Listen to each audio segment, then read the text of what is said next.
I got asked a question, and it was kind of like a double-sided question. Has MMA peaked skill-wise? And how often should fighters spar?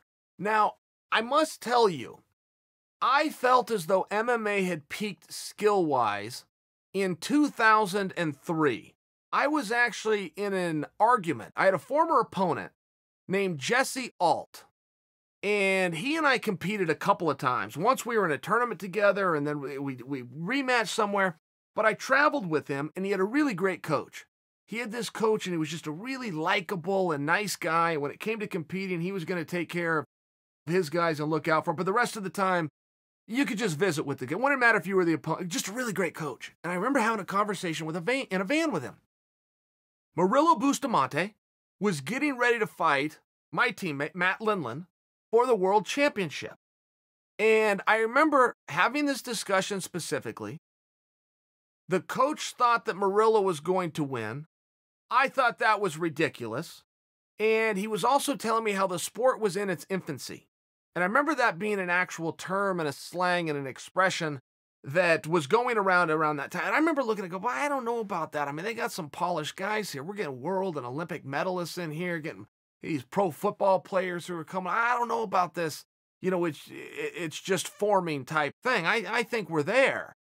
And I mean, what a ridiculous statement in hindsight. Come on. Coach was completely right. The sport was just forming. The techniques and the coaches and the gyms that were getting involved in it. Come on. We didn't know where this thing was going to go. So now you have it where it's at today. And these guys are so perfect everywhere. You know, if you go watch Conor McGregor, this is a very well-trained athlete.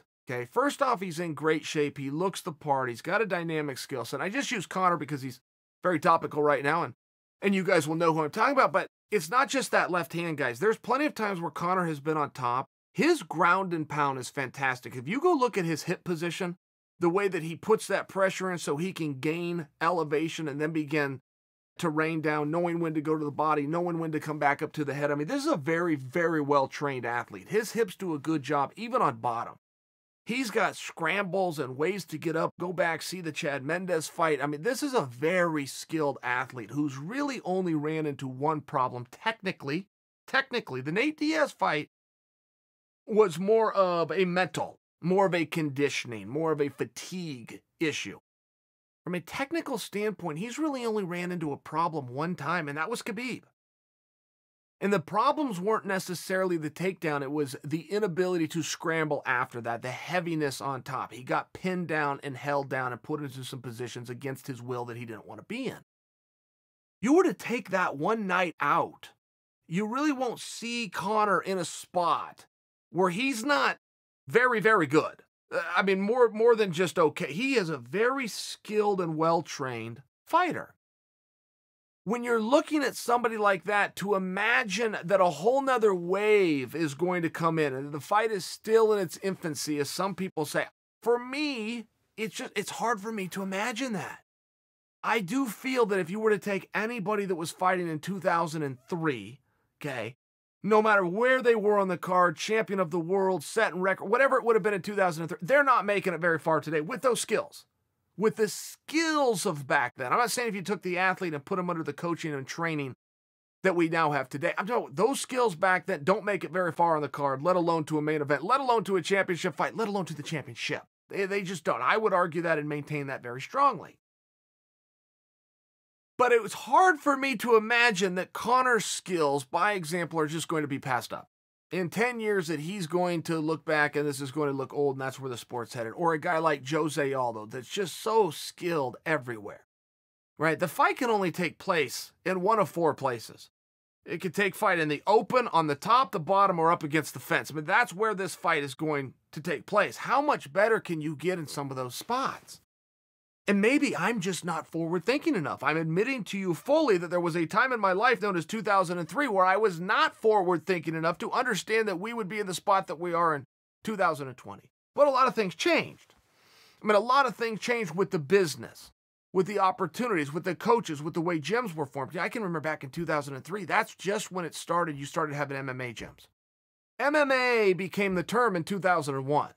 It was still called no holds barred or cage fighting or, hey, bro, do you do UFC? That was a real thing back then. Hey, what do you do? I do UFC. Okay. Are you in the UFC? No. I mean, that was still the term back then. Then coaches started to become specialists. Then some money started to come in, and now coaches could focus on more. I mean, there's a reason. And then the athletes started to pick up, and some of the incentives and some of the attention and the Fox deal and then the ESPN acquisition. I mean, there's actual reasons that you can point to as to why and how the sport got better. But some of those landmarks that I just laid out for you are not in our future.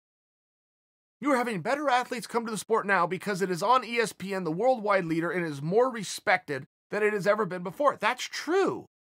But there's also nothing bigger than ESPN, and therefore to make believe that those goalposts have now been moved and somebody else could pick this thing, you can't. It's on ESPN. You can't. Now, that's not the only factor, so maybe you throw some of the other ones in there, but it's just hard for me to believe that if we say the sport is in its infancy, we're also seeing the training change. And many people have asked me, how many days a week should you spar? I don't have the perfect answer to that, but I can tell you how many days a week guys are sparring. And I can tell you that has gone from every day to now putting on a lot more protective gear and going much fewer days, more like 2 days a week. And then a lot of gyms are also spending some time with little gloves, starting on the ground in guard or in somebody's guard, going live from there so one guy is able to work in a controlled manner at his ground and pound while emphasis full speed on grappling. The other guy is able to work on his submissions, his stand-ups, his reversals with a full understanding that he's being struck at. That seems to be, from the beginner guys all the way to the world champions, that seems to be the new formula. I think that's come around for a couple of reasons. One, we're now starting to understand, much better than we did at least in the beginning in the 90s. Can we be fair about that? We're now starting to understand CTE and trauma and concussions and the valuableness to not getting struck in the head any more than you need to. I think we're starting to see that. But we're also just starting to see better athletes. There used to be a time when you'd have one star in the gym and the guys could line up and rotate on him, and he was so much better, he was just going to stay protected. He was just going to protect himself at all times just because he could. But now we're starting to see gyms where you're having multiple studs in the gym, multiple black belts, multiple signed Bellator and UFC athletes under one roof. There are no easy rounds. There is no way to just protect yourself. So let's all bring it down a notch. Let's put on the better gear. Let's put on the big gloves and the headgear. But now let's be teammates. Let's work on fighting as opposed to fighting.